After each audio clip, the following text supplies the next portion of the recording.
Bonsoir à tous et à toutes et bienvenue dans cette nouvelle rencontre Un endroit où aller, où ce soir nous avons concocté une soirée un peu spéciale avec notre partenaire lecteur.com qui est le site de la Fondation Orange. Alors ce soir c'est une rencontre de conseils de lecture par trois grands lecteurs de la communauté lecteur.com justement. Je vais vous les présenter tout de suite. On va retrouver Dominique que vous retrouvez sur les réseaux sociaux sur domi underscore c underscore lire. Bonsoir Dominique. Bonsoir.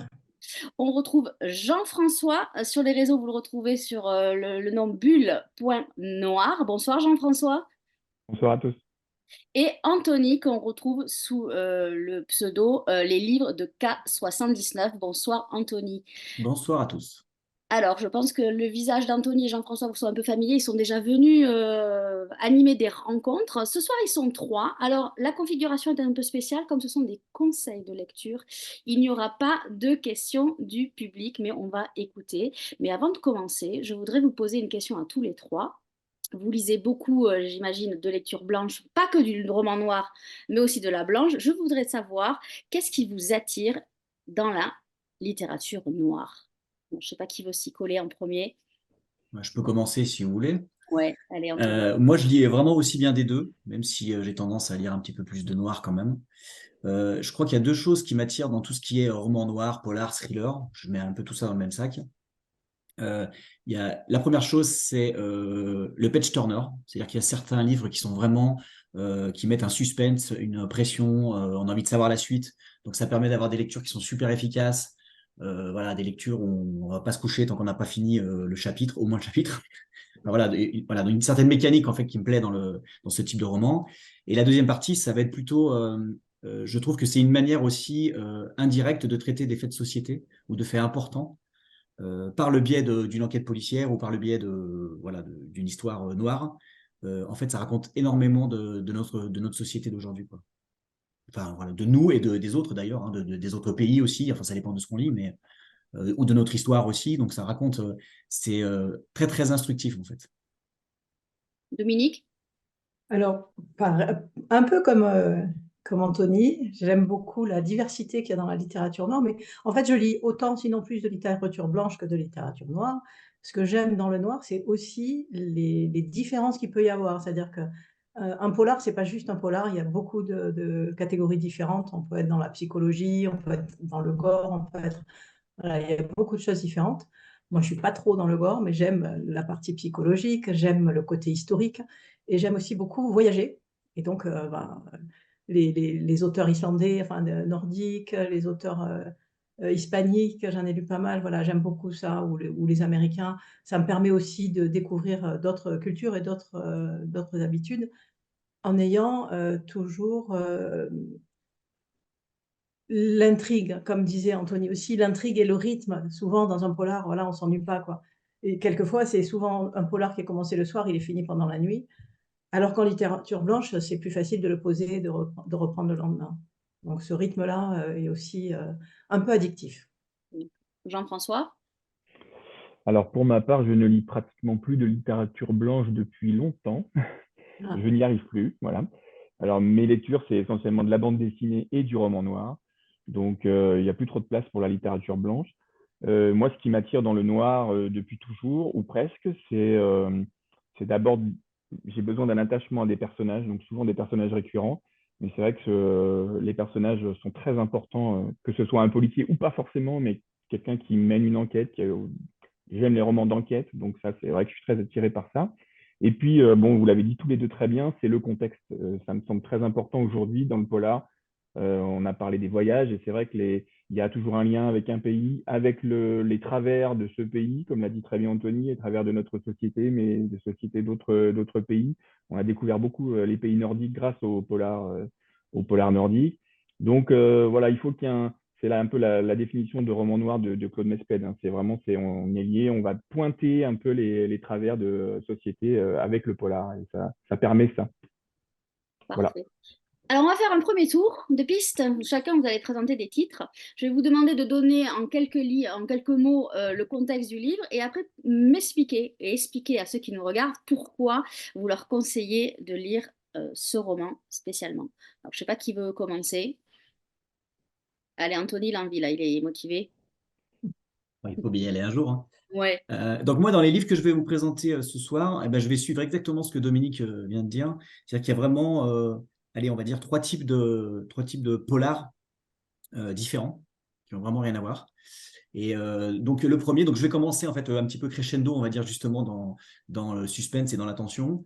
Donc je vais commencer avec le dernier Michael Connelly, qui s'appelle L'Étoile du désert. Bon, vous voyez bien là? Oui, oui, on le voit. Ouais, Ouais, ouais. Il est sorti chez Calman Levy. c'est ça. Enfin, c'est Kalman Levy, je ne sais plus là, au mois d'octobre. Ouais. Donc ça, c'est du polar qui est vraiment accessible à tout le monde.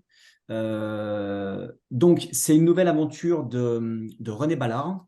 Alors René Ballard, c'est un nouveau personnage qui vient d'arriver chez Michael Connelly. Elle vient d'arriver il y a deux, trois livres à peu près. Parce qu'avant, il avait vraiment, il suivait soit son flic Harry Bosch, soit son avocat Mickey Haller. Et là, il a rajouté un nouveau personnage, donc qui est depuis quelques épisodes. Et donc, dans cet épisode-là, elle vient de quitter la police de Los Angeles et elle se retrouve à la tête d'une unité qui s'occupe des affaires non résolues. Et pour l'aider dans son enquête, elle va engager un flic qui est à la retraite et qui s'appelle Harry Bosch, qui donc lui est un des héros les plus connus de Michael Connelly. Donc les deux se retrouvent dans le livre. Ensemble, ils vont enquêter sur un tueur qui a tué deux femmes de la même manière à 10 ans d'intervalle. Et dans le même temps, Harry, qui fait jamais les choses comme tout le monde, il va en profiter pour utiliser les compétences de la police, les outils qu'il a à disposition, pour enquêter de son côté, tout seul, sur une affaire en fait, qui lui tient à cœur, une affaire qu'il n'a pas réussi à résoudre quelques années avant. Il n'a jamais trouvé le coupable, et c'est l'assassinat de toute une famille dans le désert, d'où le titre du livre. Euh, Moi, ce que j'aime avec Michael Connelly, c'est qu'avant d'écrire des romans policiers, il a été journaliste judiciaire et chroniqueur judiciaire au Los Angeles Times. Et en fait, il connaît parfaitement le sujet. Il est en contact avec la police, les juges, les journalistes, ce qui lui permet en fait d'écrire des histoires qui sont vraiment hyper réalistes. Euh, Là, dans ce livre, les deux enquêtes se déroulent en parallèle, donc comme souvent dans ces livres. Et en fait, on va suivre les investigations des deux affaires. Donc, en fait, c'est une enquête policière qui est ancrée dans la réalité, ça je l'ai déjà dit, très bien ficelée. Il n'y a pas de surenchère, il n'y a pas de torture, il n'y a pas du sang de partout, il n'y a pas de grosses course-poursuite. C'est juste un polar vrai et efficace. Donc, on est plus dans les coulisses des commissariats, dans les tribunaux, dans les bureaux politiques. Enfin, voilà, c'est beaucoup plus calme. Euh, L'écrivain américain est vraiment un maître dans l'art de construire une énigme. Il y a aucune ligne, aucune information, aucun indice même qui est là par hasard. En fait, vraiment, tout est vraiment mécaniquement bien contrôlé. C'est vraiment maîtrisé.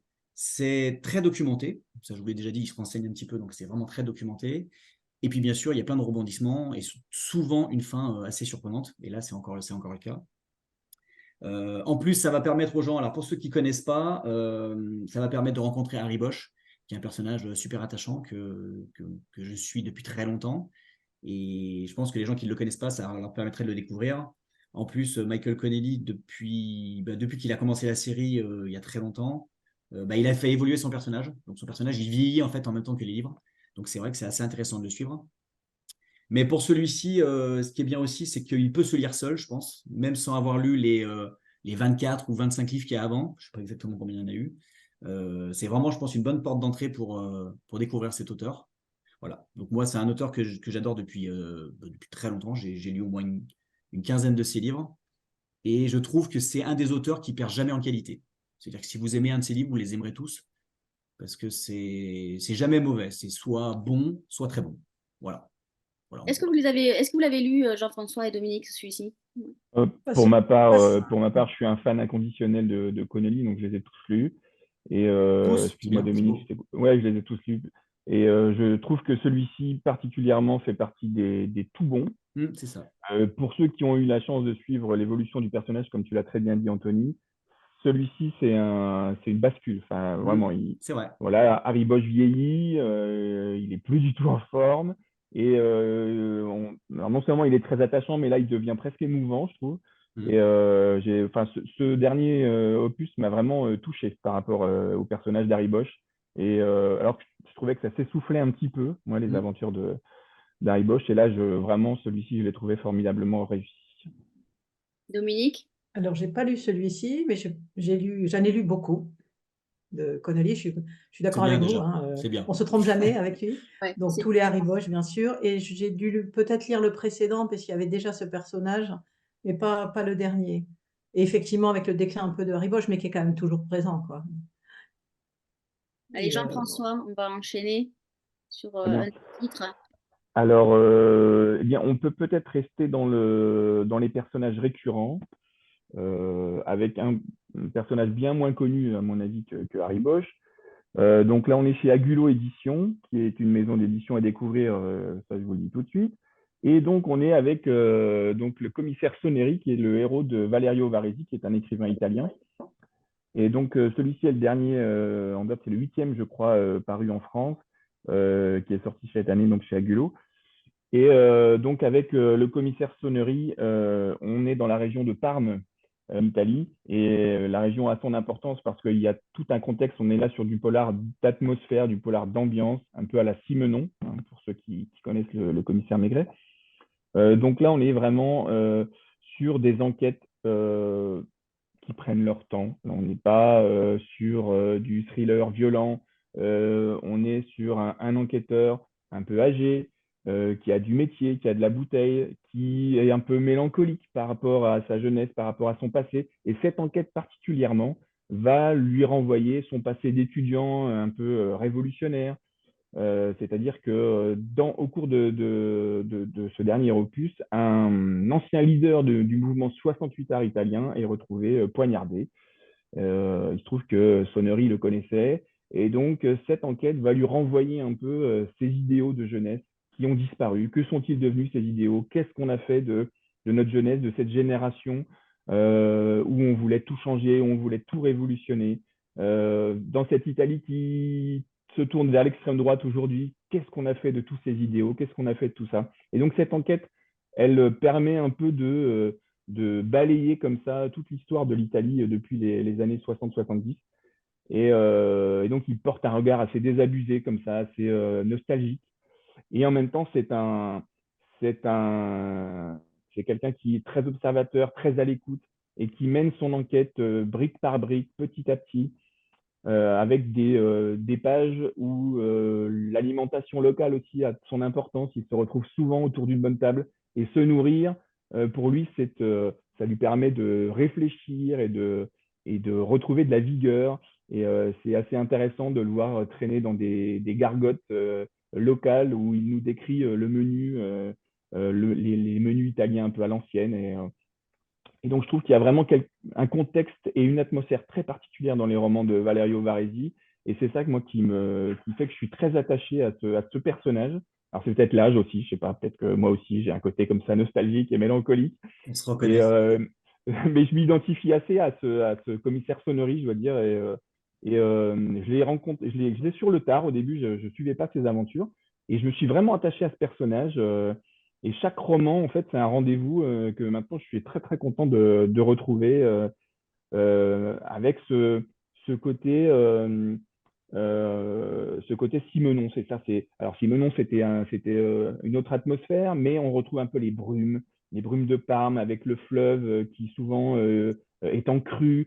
Donc voilà, il y a vraiment quelque chose comme ça qui fait qu'on est immergé. Voilà, c'est très immersif, on est enveloppé dans une atmosphère particulière avec les enquêtes de Sonnery, et c'est assez addictif en fait, hein, je veux dire. Et en fait, moi, je l'ai lu tout à l'heure, on disait que ça se lit très vite, c'est les patch turners, comme tu disais, Anthony. Et en fait, moi, je prends mon temps avec les romans de Valerio Varesi. Je suis content de le retrouver le soir. Je suis pas pressé de le finir. Mm. Je prends mon temps. Et en fait, j'ai pas envie que ça se termine, quoi. Je voudrais que ça continue longtemps. Il y a des romans que je lis très, très vite, mais ceux-là, bien, je les savoure, en fait. Je prends mon temps. Voilà. Ouais, c'est un autre style de roman que j'aime beaucoup aussi. Ouais, Qui me rappelle pas du exactement. tout. Mais moi, l'auteur, je l'ai croisé au Festival Sans Nom à Mulhouse cette année. Et en fait, on s'est croisé même à l'hôtel, on a discuté 2 minutes, mais je le connaissais pas. Et en plus, il est vraiment, en tant que personnage, qu'auteur, il est comme le personnage que tu racontes. C'est fou, très très calme, Ouais. très posé, on le voit dans un coin en train d'observer les gens. Et vraiment comme ça, Moi, l'auteur est comme ça. Moi, j'ai eu l'occasion de l'interviewer, mais à distance, donc je ne l'ai pas rencontré en vrai. Hmm. Mais effectivement, il a tout à fait ce côté comme ça, assez mélancolique, désabusé. Il porte comme ça le même regard sur l'évolution de la société italienne. Et je pense que oui, il ressemble énormément à son héros.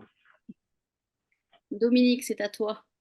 C'est pas moi. Alors moi, j'ai jamais lu hein, cet auteur-là, mais tu Moi m'as non donné plus, mais envie. ça me donne envie Il faut. d'aller voir ce Ça que me ça donne donne. envie. Ouais, Ouais. puis En Italie, j'étais chez Donna Leone, mais j'étais jamais encore. Ouais. et pour Alors, valider ce que disait Jean-François, excuse-moi, je te coupe.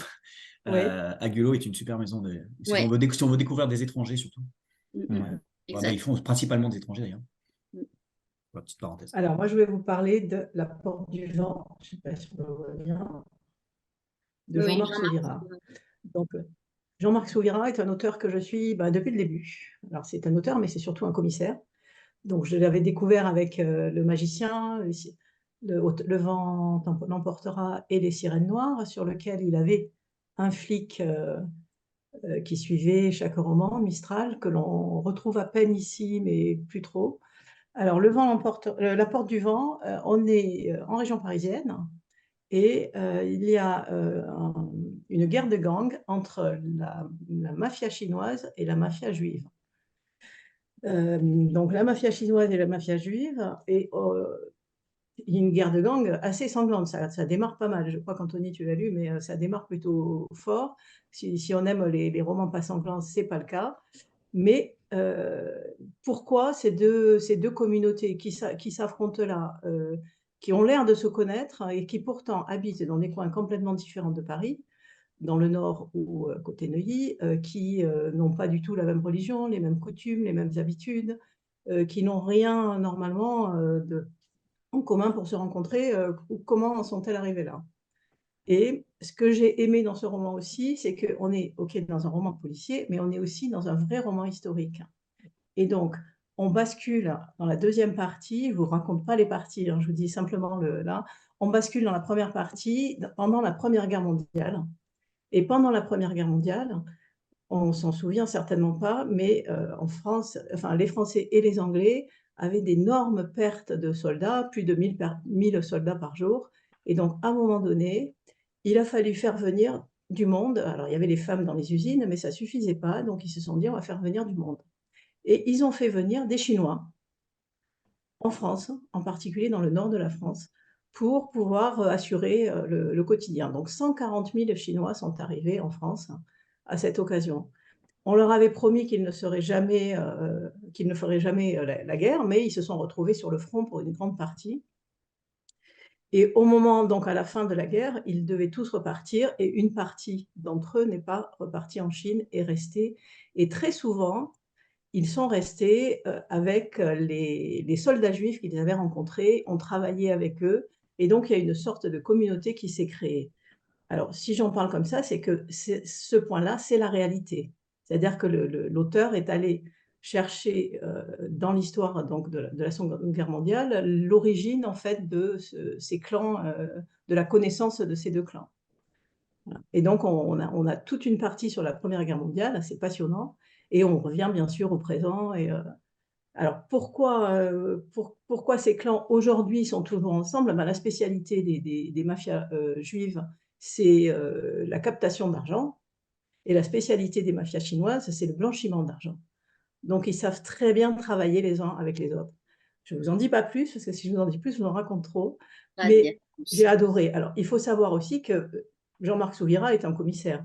Il a travaillé pendant des années à l'Office central de la grande délinquance financière, et c'est sur des enquêtes sur lesquelles il a travaillé entre les mafias juives et les mafias chinoises qu'il s'est demandé, et d'ailleurs il leur a demandé, pourquoi et comment vous vous connaissez. Mais en fait, c'était déjà perdu dans les mémoires des plus jeunes d'aujourd'hui. Ils ne savaient plus pourquoi ils se connaissaient, mais ils savaient qu'ils travaillaient ensemble. Voilà, donc j'ai trouvé ce côté à la fois roman noir, c'est un vrai roman, c'est un vrai polar, il y a une belle enquête, et puis ce côté historique passionnant. Il y a aussi la qualité aussi des personnages, puisque par exemple, il y a un personnage qui s'appelle Sang qui, si vous voyez la couverture, on la voit peut-être pas très bien, mais il y a une murmuration d'oiseaux, on a l'impression qu'ils sont en train de danser. Donc ce personnage-là, qui est un Chinois, sait faire danser les oiseaux, leur parler, il est acupuncteur, voilà, il s'occupe pendant la guerre, il s'occupait des militaires.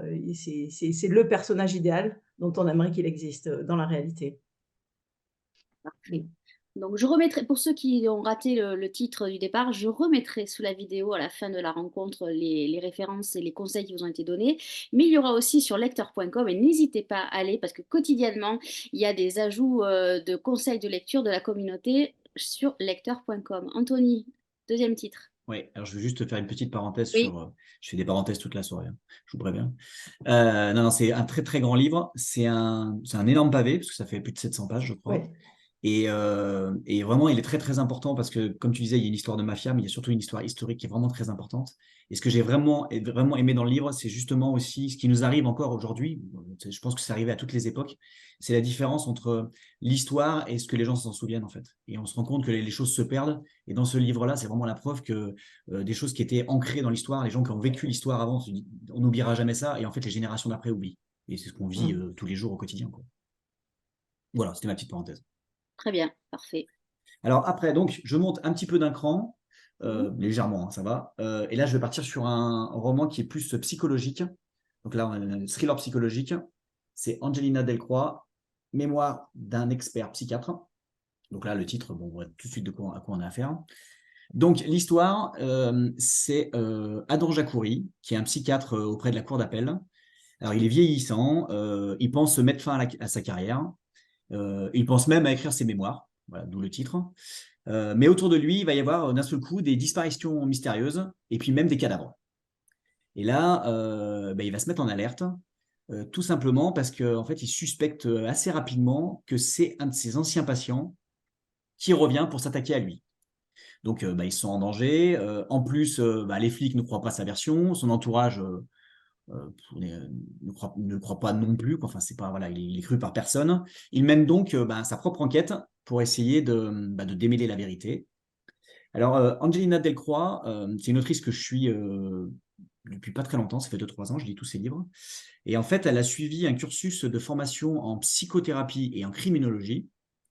Donc, en fait, c'est vraiment 2 thèmes qu'elle maîtrise. Et donc, c'est pas vraiment surprenant de la retrouver dans une histoire une histoire de meurtre autour d'un psychiatre.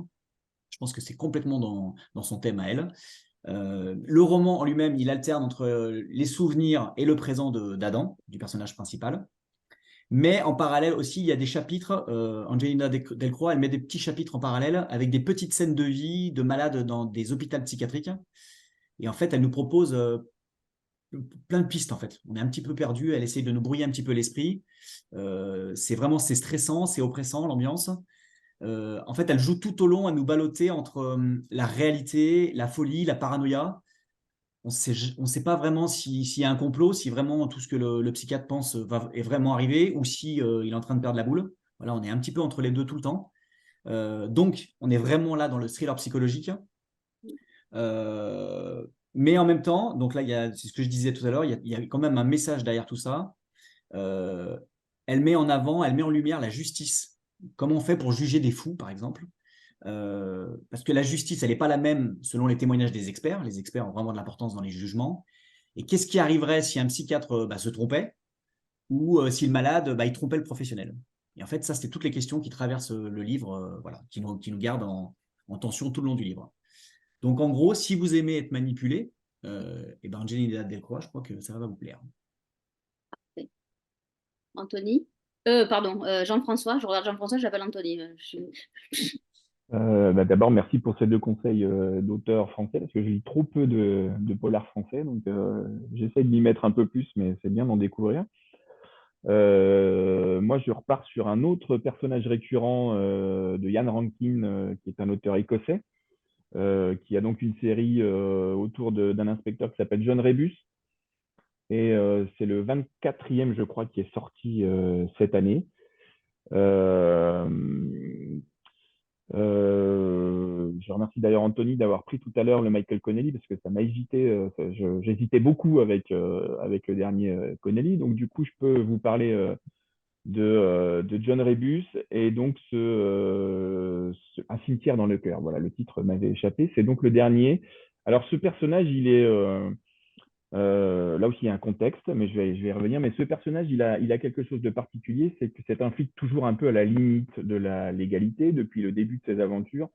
Il flirte un peu avec le côté obscur de la force. Il a un ami qui est un peu le parrain local, enfin un ami ennemi, hein, c'est toujours dans une relation un peu étrange avec lui. Et donc, tout au long de ces volumes, on a l'évolution de cette relation et en même temps, on a des enquêtes. Alors, il n'est plus vraiment flic maintenant. Il est un peu à la retraite. Lui aussi, il est vieillissant. Il a une bronchite chronique, donc il est plus bon à grand-chose. Et Sarnier, ce 24e opus, commence avec notre héros, John Rebus, sur les bancs du tribunal. On ne sait pas pourquoi il est là, on ne sait pas ce qui s'est passé, mais on sent quand même que c'est peut-être l'heure de solder les comptes. C'est le retour de bâton pour notre John Rebus. Et donc, il va y avoir 2 enquêtes là également en parallèle. On suit donc Rebus, qui n'est plus vraiment flic, mais qui mène une enquête un peu toujours dans l'ombre. Et puis, il y a Siobhan Clarke, qui est une policière que lui a formée, en fait. Hein. C'est un peu son poulain. Il l'a formée et c'est elle maintenant qui est au règne des enquêtes. Mais lui, il est toujours un peu là dans l'ombre. Et donc, on va suivre cette enquête. Alors, comme Harry Bosch, on est un peu aussi à un point de bascule. C'est des personnages vieillissants qui sont là depuis très longtemps, que les auteurs ont su faire évoluer. Et là, on sent qu'on est aussi à un moment important de la vie de ce personnage. Et tout comme chez Connelly, on sent que René Ballard prend plus d'importance, et bien là, chez Ian Rankin, on sent aussi que Siobhan Clarke est en train de prendre peut-être le relais du personnage iconique qui est John Rebus. Alors, il y a l'Écosse. Là aussi, c'est Édimbourg, Glasgow, tous ces coins d'Écosse qui sont eux aussi très forts en termes d'atmosphère, que Ian Rankin décrit très, très bien. Et, euh, et donc, tout ça fait qu'on a là un personnage très attachant, que moi, je suis aussi depuis le début. Alors, on peut se lancer sans aucun problème dans ce volume si on ne connaît pas le personnage. Justement, c'est assez intéressant parce que ces auteurs parviennent d'ailleurs, ça, ils sont très forts, hein, à faire en sorte que n'importe quel lecteur qui prendrait un roman peut se lancer dans les aventures sans avoir lu les précédents. Et ça, c'est quand même un tour de force, je trouve. Et donc là, celui-ci, comme je le disais tout à l'heure, il marque un tournant. Et c'est toujours impressionnant de voir comment ces auteurs parviennent à faire évoluer leurs personnages. Souvent en BD, on a des personnages iconiques qui ne bougent pas, qui ne vieillissent pas, qui sont toujours les mêmes. Et là on sent que dans ces romans, dans ces polars, eh bien, les auteurs ils parviennent à les faire évoluer, leurs personnages. Et nous, on vieillit avec eux. Et c'est ça aussi qui fait qu'on est très attaché à eux, quoi. Je voulais juste rebondir, je pense que de plus en plus, on a reproché aux auteurs de polar d'avoir des personnages récurrents et quand on arrivait au milieu de leur parution, comme on n'avait pas lu les précédents, on ne comprenait pas leur psychologie. Donc maintenant, ils travaillent beaucoup plus au fait que n'importe qui peut rentrer dans la parution et n'est pas nécessairement obligé de se taper tous les autres pour savoir qui est le commissaire. Et ça, c'est bien d'ailleurs. Je pense qu'ils ont bien évolué avec ça. Ouais, Mais tout à c'est fait. intéressant parce que, comme pour Varézy, moi, ça fait partie des auteurs que je vois circuler et je me dis un jour, il faut que je lise du Ian Rankin. Je l'ai rencontré en plus, j'ai un livre dédicacé, tu vois, et je ne l'ai pas encore lu. Et donc, à chaque fois, je me pose la question, je me dis, ouais, mais si j'arrive et que je suis débordé, ça va pas fonctionner. Donc là, c'est bien, c'est que je peux me permettre de me lancer n'importe où. Ah oui, tu peux y aller. En plus, celui-ci, il est vraiment intéressant parce que c'est vraiment un regard sur sa carrière de flic, finalement. Il est sur le C'est banc ça. du tribunal. On sent bien que c'est lié à son passé de policier, mais on ne sait pas trop pourquoi au début, donc je ne vais rien vous révéler. Mais ça permet effectivement de poser un regard un peu global sur le passé de ce héros, de ce personnage. Et c'est ça qui est très intéressant. Est-ce que tu peux nous redonner le titre? Un cimetière dans le cœur. Ian Rankin, c'est aux éditions du Masque. Je vais essayer de remontrer mon visuel, mais apparemment, il ne Ça n'a veut pas pas. marché. Ça n'a pas marché, Ouais, ouais. Alors, je tout suis à l'heure, désolé, ça Ça n'a moi, pas je marché. l'ai sur la liseuse, j'ai je l'ai pas. essayé, mais tout à Ah l'heure, ça si, Ah, c'est Ah, c'est ça bon, bon. ça, marche. voilà, c'est C'est Voilà, bon. bon. C'est bon. voilà, le voilà. Donc, c'est aux éditions du Voilà. Masque. Le voilà. La couverture est sublime. De toute façon, en général, en polar, les couvertures sont assez sublimes aussi. Elles sont très travaillées, hein, les couvertures maintenant. Ouais, donc, Ouais. Dominique, Alors, ça tombe bien qu'on parle de couverture, parce que je vais vous parler donc d'un polar, d'un éditeur local, puisque maintenant j'habite à côté de Pau. Et cet éditeur, J-Paët, est spécialisé, enfin, date des années 80, mais était spécialisé essentiellement sur la montagne, sur les photos de montagne. Et il y a quelques années, quelqu'un leur a proposé donc un texte, un manuscrit qui était du polar. Ils se sont dit, mais le polar, c'est pas nous. Et puis finalement, ils l'ont édité. Alors je l'ai là, hein. Vous voyez, on n'est pas du tout dans le noir. Ah ouais, c'est Et dingue. on a une charte graphique très particulière. Donc ça, c'est le premier qu'ils ont édité. Et depuis, on en est à une dizaine. Et ça, c'est l'avant-dernier. Donc Jumelles de glace, dont je vais vous parler aujourd'hui. Enfin, maintenant. Jumelles de glace, hein, c'est un premier roman, mais c'est un super premier roman. Je lis beaucoup de premiers romans. Je ne lis pas que du roman noir, mais je lis en littérature blanche beaucoup de premiers romans. Et je trouve que celui-ci a vraiment d'énormes qualités. On n'a pas l'impression que c'est un premier roman. Alors, l'autrice est enseignante et a fait des études de psychologie. Donc, on n'est pas dans le roman noir non plus.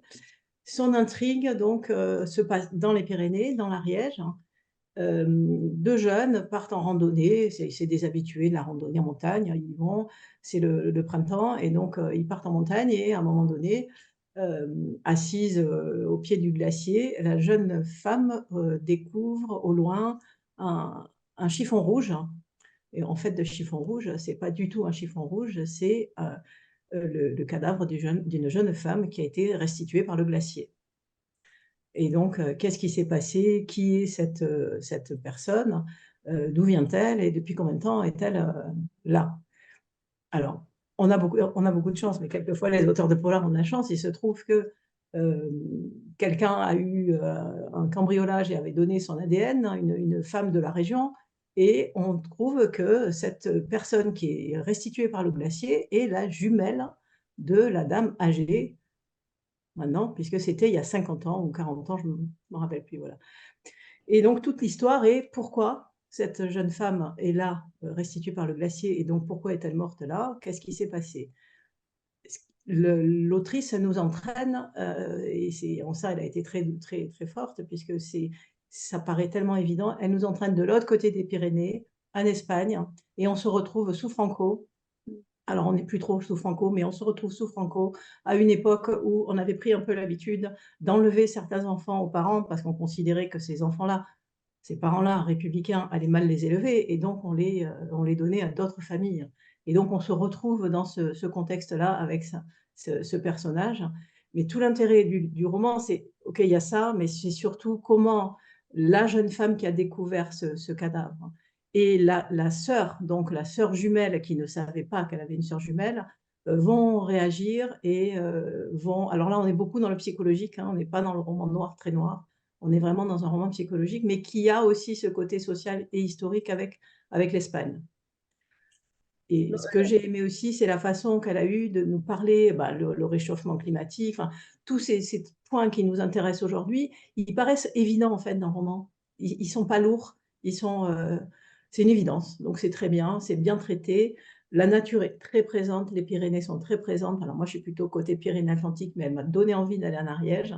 Et j'espère que ça vous donnera envie à vous aussi de découvrir cette maison d'édition, donc qui est très Pyrénées, mais Moi, je avec ne de connaissais pas du bons tout. romans de Jamais qualité. vu. Donc, c'est Non, mais non Stéphanie plus. Abadi, hein, l'autrice. Hein. Stéphanie Abadi, ouais. Édition. Alors, vous avez vu, c'est pas du noir, c'est ce qu'ils m'ont Non. dit d'ailleurs quand je leur en ai parlé. Ils m'ont dit, on n'est pas parti dans le noir parce qu'en fait, ils ont mis des photos en noir et blanc et ils ont aimé cette charte. Et la charte graphique, là, on a deux couleurs qui se ressemblent, mais le bandeau, en fait, est différent suivant les romans et on les reconnaît bien. Ils ont une assez jolie charte qui donne envie en plus. Voilà. Et puis ça, c'est bien de découvrir des gens comme ça, enfin, parce que pour avoir de la notoriété, c'est compliqué, donc c'est toujours Oui. important. Ça peut donner des idées. Allez, Donc là, j'imagine que personne ne l'a lu. non, mais ça Ah, donne non. envie. Ça pourra donner envie. Ça Voilà. va, tu prenais pas trop de risques, hein, ça va. Non. Quoique, avec toi, on ne sait jamais. Hein. Non, On bah, te comme dit, non. tu Ouais. dis tellement de choses. Oui, mais bon, hein, c'est souvent quand même assez classique. Je ne vais pas chercher bien loin. Justement, Donc, ouais, donc pour le troisième, alors là, je vais faire plaisir à Jean-François parce que c'est encore du français. Un peu moins à Dominique parce que là, on passe dans quelque chose d'un petit peu plus violent. Donc, c'est Ah non, mais j'en l'instinct. lis aussi, hein, j'en lis aussi quelquefois. Hein. Bon, bah ça va, alors, donc ça va te plaire. De Nicolas Druard. Donc, c'est aux éditions HarperCollins. Donc là, comme je vous ai prévenu, là, on passe à du vrai thriller un petit peu plus sanglant. Ça se déroule dans une vallée des Pyrénées. Il y a 4 chalets sur un plateau. Et il y a plusieurs personnages qui sont venus en vacances pour un week-end de Toussaint, quoi, tout simplement, voilà, pour passer des vacances. Rapidement, il y a un des habitants qui disparaît. L'accès à la route se retrouve bloqué. Il y a des petites caméras qui sont retrouvées dans chacun des chalets. Et en plus, on apprend qu'il y a 1 an, je crois que c'est 2 ans avant, il y a eu un mystérieux suicide dans un zoo voisin. Voilà, autant vous dire que l'ambiance est posée et tout de suite, la suspicion peut commencer entre tous les personnages. Donc là, on est vraiment dans du thriller angoissant qui monte tout doucement en pression avec des chapitres courts. Les personnages sont isolés dans un lieu qui est complètement inaccessible, sous un climat super difficile, donc une ambiance très très sombre où on sait que personne ne pourra les aider. Et ça, donc déjà, c'est déjà un petit peu stressant. Les personnages sont tous différents. Il y en a 7. Alors, ils n'ont pas le même âge, ils n'ont pas le même métier, ils n'ont pas le même milieu social. Il y a une mère célibataire, un couple, un écrivain. Enfin, c'est très, très varié. Donc, a priori, il n'y a aucun lien entre eux. Et donc, il y a plein de pistes possibles pour l'énigme. Donc, voilà. Donc, ça part un petit peu dans tous les sens. Les chapitres, ils passent d'un protagoniste à un autre. Donc, en fait, on récolte plein d'informations sur chacun d'eux. Et en fait, ça nous embrouille encore plus l'esprit. Parce qu'on croit, dans chaque histoire, on croit trouver des indices. Et puis, en fait, non, en fait, on s'est complètement trompé. Donc, c'est un thriller, comme je vous disais, qui est vraiment oppressant, lugubre dans l'ambiance, avec un suspense qui monte crescendo. Il y a même certaines scènes qui font penser un petit peu un petit peu à un roman d'horreur. Voilà, on passe à des scènes où on est un petit peu avec des animaux un petit peu vraiment un peu dans un film d'horreur. On est baladé du début à la fin. Donc c'est une intrigue qui est à la fois effrayante et en même temps pleine de malice parce qu'il y a plein de petits trucs et plein de retournements de situation. C'est bien ficelé et puis vous ne trouverez jamais la fin. Donc ça, c'est intéressant. Déjà, vous partez en vous disant que vous ne trouverez pas la fin. Donc moi, c'était mon premier Nicolas Druard. Je ne l'avais jamais lu. Et là, vraiment, il a vraiment réussi son coup. On me l'avait conseillé. Je suis content de l'avoir essayé. Donc là, c'est vraiment, par contre, un roman complètement indépendant. Ça se lit vraiment tout seul. Voilà. Et je suis sorti de la lecture. J'étais un petit peu fatigué parce qu'il m'a vraiment retourné le cerveau, quoi. Donc voilà. Mais c'était du bonheur. C'est ça qui te plaît quand on te retourne le cerveau dans un roman noir ou pas spécialement? De temps en temps, en fait. Moi, c'est pour ça que je lis autant de polars, que de romans noirs, que de littérature blanche, parce que j'aime justement varier ça, en fait. Varier, varier le rythme, varier les sensations, en fait. Si je lisais que ce genre de livre, à un moment, je me lasserais. Si je lisais que du Michael Connelly je me mélangerais les différents flics, parce qu'ils sont toujours soit alcooliques, soit divorcés, soit drogués. Donc à un moment, je me mélangeais, je me disais, mais lui, il a une fille ou il est divorcé, je ne sais plus. Donc j'ai entrecoupé comme ça et ça me met différentes sensations. Donc, c'est plutôt le changement justement de lecture qui m'intéresse. C'est bien d'avoir des shoots d'adrénaline de temps en temps Ouais, pour voilà, c'est ça. faire du Tantôt, je me dis, move allez, et je Ouais. me bois on a un bon besoin. thriller, la bim. Je sais Moi, que. Il en faut un peu. moi, Ouais, je prends ça quand j'ai une mauvaise blanche, je me fais un reset avec un bon thriller et ça ouais, repart après. c'est Donc, vrai. Non, et puis des fois, il y a des romans, souvent en littérature blanche, mais en roman noir aussi, des romans où on est vraiment, où on prend le temps, comme disait Jean-François, où on prend vraiment le temps de le lire, on est vraiment imprégné dedans, et quand on sort, on se dit, on ne peut pas repartir dans quelque chose d'aussi profond, il faut un truc qui envoie, quoi, pour couper un peu pour sortir. alors, est-ce que Jean-François a quelque chose qui envoie du bois là? Je voulais juste ajouter que moi, je n'y arrive plus en fait à lire du thriller. D'accord. Ah, Je ne sais, alors je sais pas, c'est peut-être l'âge aussi, mais en fait, j'ai l'impression, pour en avoir lu quelques-uns, que c'est très répétitif mm, et alors, je comprends très bien que ça libère un peu l'esprit, que ça, voilà, il y a un côté assez jouissif quand même hein, dans le thriller. Non, j'avoue que ça m'a un peu lassé. Et donc, j'en lis pratiquement plus. Dès que je vois que c'est trop sanglant, je passe à autre chose. Ça m'intéresse ça, je peux effectivement comprendre plus aussi. trop. Ouais. Je suis d'accord. Bah, Voilà. Et donc, vas-y. C'est peut-être pour vas-y. ça que tu Non, lis non, pas vas-y. trop de français, parce qu'il y a une grosse école du thriller en ce moment, et Oui, ils sortent tous que ça, quoi. Absolument, absolument. Et justement, je trouve qu'ils sont trop nombreux. c'est dommage d'ailleurs. Oui, de toute façon, en Bah, quantité, quand on a la quantité, c'est malheureusement. aussi un phénomène d'édition, hein, c'est-à-dire Mm. que ça marche très très bien. Et donc, voilà, c'est aussi pour ça qu'ils sont nombreux hein, Mm. et très, très mis en avant, quoi. Alors moi, je voulais vous parler maintenant de mon roman de l'année, tout simplement, hein, Ah, carrément, on y va là. Allez, bah oui, parce que je vois l'heure qui approche, donc j'ai peur de ne pas il faut y avoir le aller. temps. C'est maintenant. Voilà, donc c'est paru chez Gallmeister, et j'étais déjà très heureux de retrouver Denis Ouais, Lehane, j'aime beaucoup. parce que J'adorais. ça faisait longtemps qu'il n'avait pas sorti un livre, et que ses dernières sorties, moi, m'avaient moyennement convaincu. Moi, j'étais resté sur Shutter Island, Bon, Gone oui. Baby Gone, Mystic River et tout ça. Et donc, j'étais déjà content de le retrouver, mais j'y allais quand même à petits pas en me demandant comment ça allait être. Et j'ai trouvé ça absolument formidable. Donc, on est à Boston. Ouais, on est à Moi aussi. Boston. Donc, Boston, c'est vraiment le lieu hein, où Denis Leven raconte ses histoires. Hein. Et on est dans les années 70, dans un été brûlant, très chaud, dans un contexte social très particulier, de forte discrimination raciale, où la commune veut implanter des systèmes de bus pour envoyer des blancs dans les collèges noirs et des noirs dans les collèges blancs. Et donc, la rentrée est menacée, il y a des manifestations, c'est assez tendu, assez chaud, violent.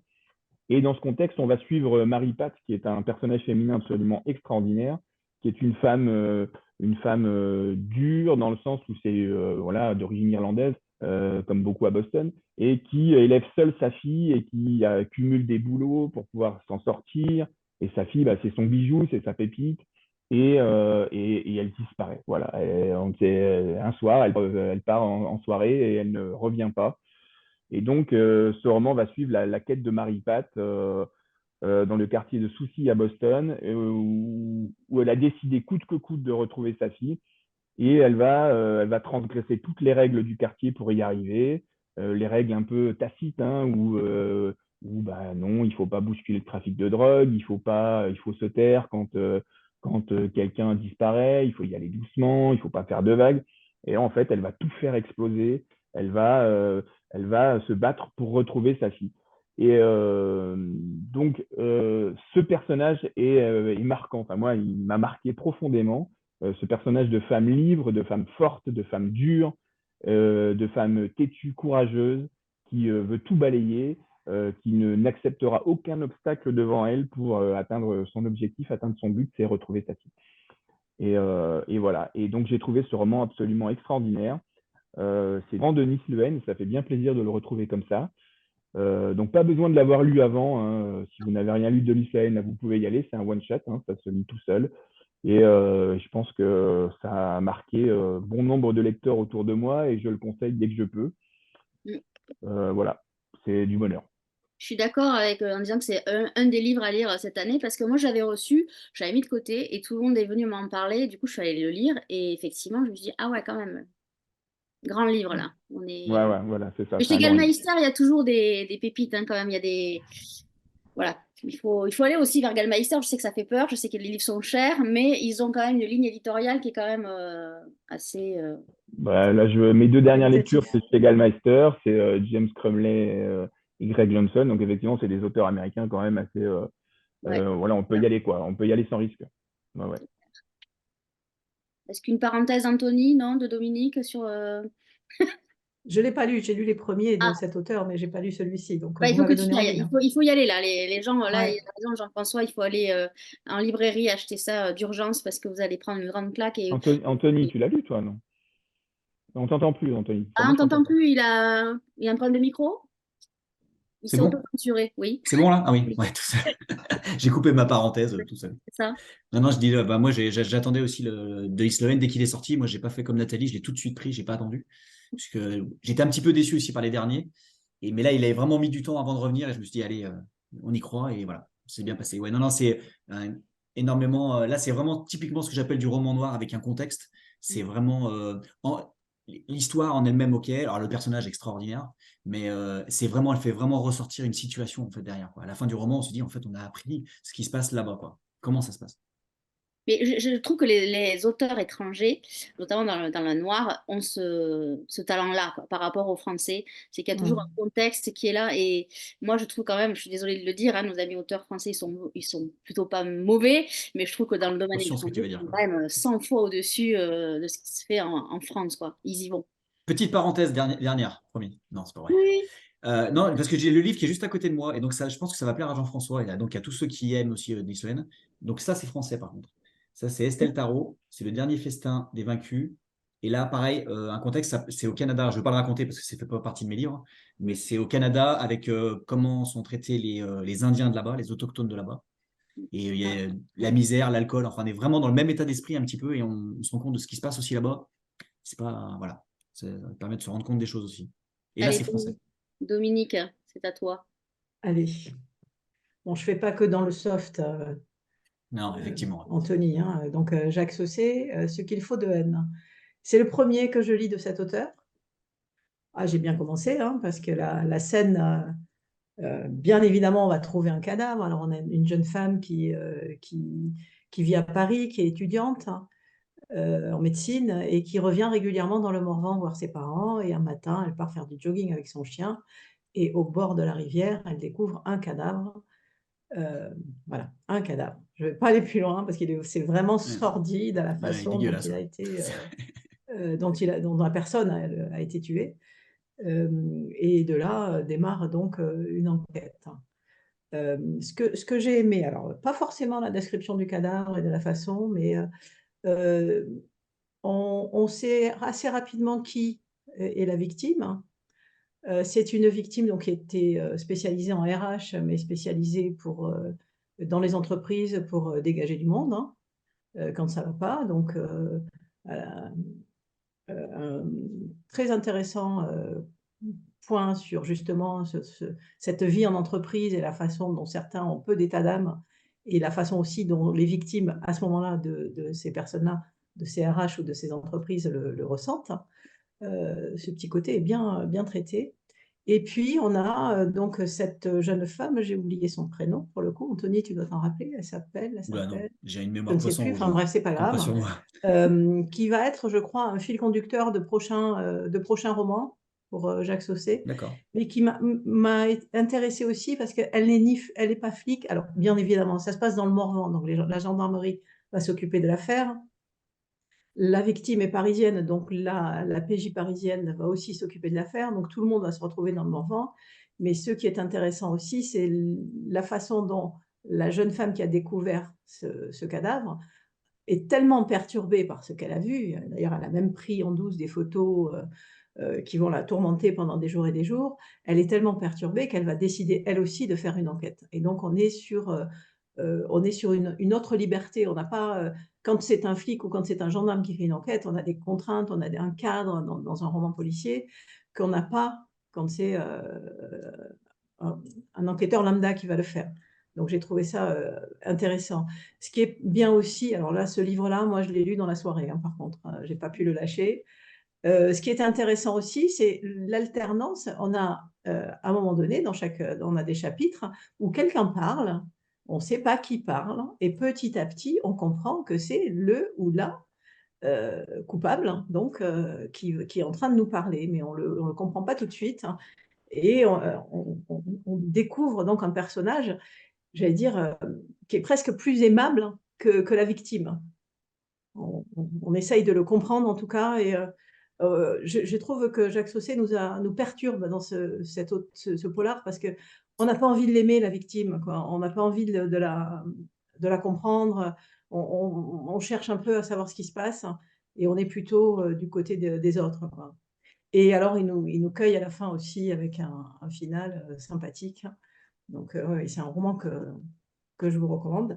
Et alors, au cas où, je ne l'ai pas lu encore, mais son précédent est sorti chez Pocket. Donc, Ouais, ça peut je l'ai faire lu un beau aussi. Ouais. cadeau de fin d'année complet. Il est là, il m'attend. Voilà.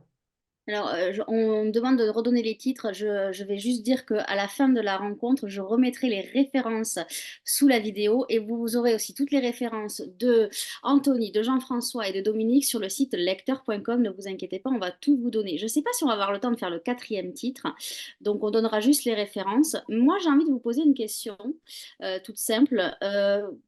Pourquoi les hommes ont plus tendance à lire des polars que les femmes? Est-ce que vous avez une réponse à ça?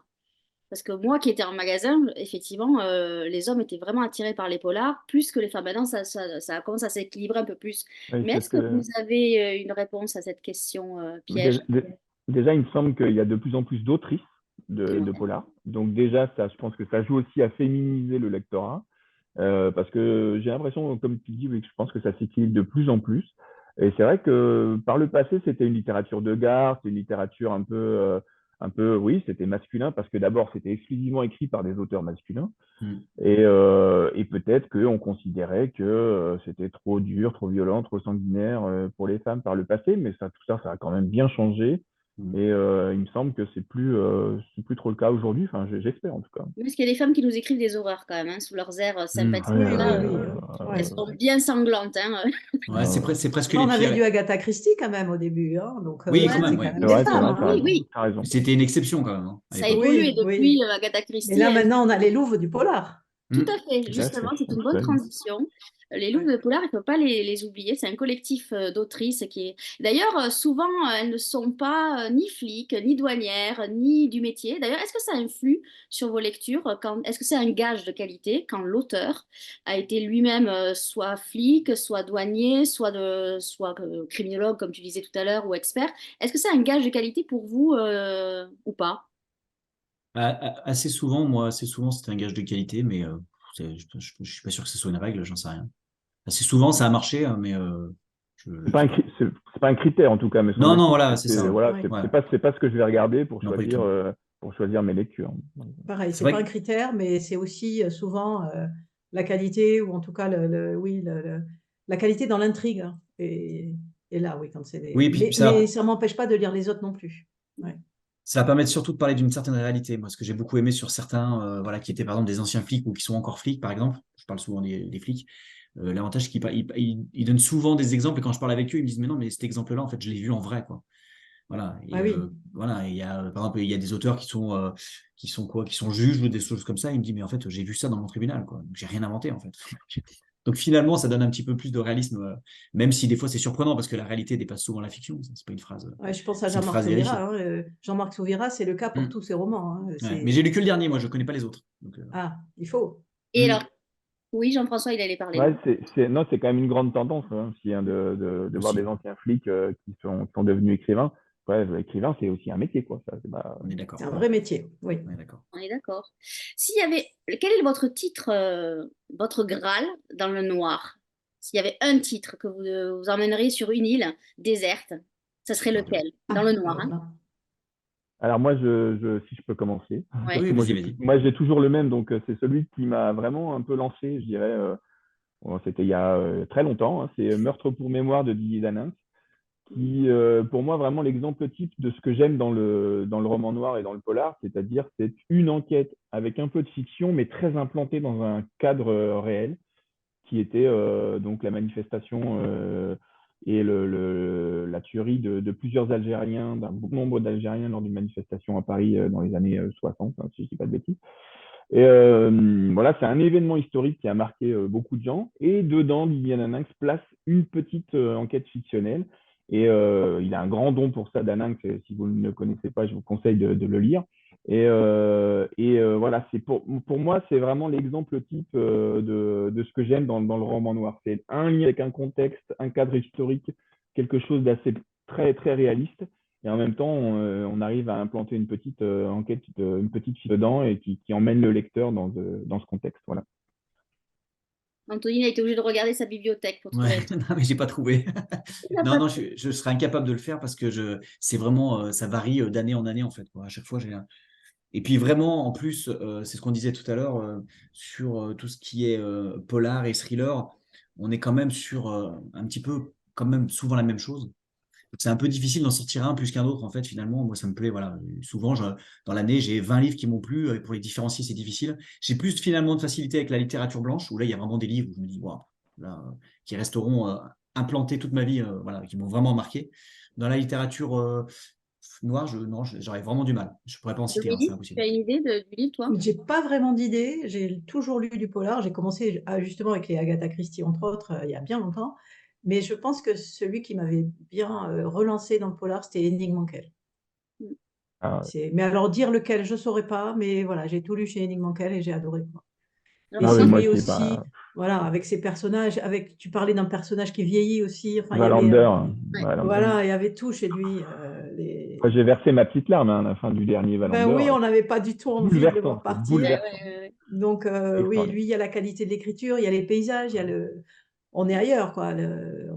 On vit pas là-bas, donc on découvre plein de choses. Et puis ses personnages et ses intrigues, à chaque fois, c'est très psychologique. Enfin, il y a tout. Je trouve qu'il y a tout chez lui. Et d'un polar à l'autre, même si on en a lu qu'un d'ailleurs, hein, comme pour d'autres, lui, on n'est pas obligé de suivre Wallander. On aime bien le suivre, mais on peut lire tout indépendamment. Alors que moi, ça serait n'importe quel James Ellroy que je prendrais sur une île déserte. C'est On est clair. Ah, bah d'accord aussi. alors, On est Là, il d'accord. n'y a pas oui, c'est photo. vrai Je que pense que là, Ouais, c'est le bien sûr. maître. Pour moi, c'est tu le as maître. raison. Après, voilà. Et je Ouais, pense que sur les ça derniers, te c'est rapproche de essoufflé quand ça même, un hein. peu aussi. Voilà. Ouais, sur les Ah bah derniers, oui, alors voilà, il faudra que je le trouve celui-là, oui. Ah ouais. Alors, comme dit Anthony, on faut remonter quand même sur ouais, sur sur les premiers, hein, parce que les derniers, un tueur sur la route, voilà, cette série-là de mm. Ellroy, oui, on est d'accord. C'est vrai que les Le derniers, c'est prochain autre chose, hein. sortira en 2025 en France, puisqu'il sort l'année prochaine aux États-Unis. Donc, nous, il faut attendre un an de plus chez Rivage pour Ouais. la voir. Donc, voilà. En tout cas, moi, je voulais vous remercier parce que dans vos listes, vous êtes allé chercher des titres qui sont un peu confidentiels. Donc, Dominique nous a amené dans des éditions Vraiment JPS. confidentiel. Après, à Gulot, c'est pareil, Ouais. on n'est pas habitué, donc ça, c'est très, très bien. L'exercice n'était pas facile, je crois, mais vous l'avez réussi, vous nous avez donné envie. Moi, j'ai noté, donc je remettrai les références, elles seront aussi sur lecteur.com. N'hésitez pas à aller aussi à vous ajouter à la communauté de lecteurs, lecteur.com, on s'inscrit, on fait des chroniques, elles sont publiées, c'est une grande communauté de lecteurs, les chroniques sont de grande qualité, donc n'hésitez pas. Donc un grand merci. Donc je pense que les cadeaux à Noël, vous avez donné des bonnes listes là, elles sont bonnes. Je redonnerai aussi votre joker sous la vidéo. Ne vous inquiétez pas. Donc un grand merci à Jean-François. Donc vous le retrouvez sur les réseaux avec bulle.noir. Dominique, c'est Dominique _ C _ lire. Et Anthony, c'est les livres de K79. Un grand merci, madame et messieurs, d'avoir animé cette rencontre et donné vos conseils. On se retrouve bientôt, nous, et on réserve des petites surprises pour la prochaine rencontre. Passez une bonne soirée. Bonne Bonne soirée, Noémie. soirée. Merci, au revoir.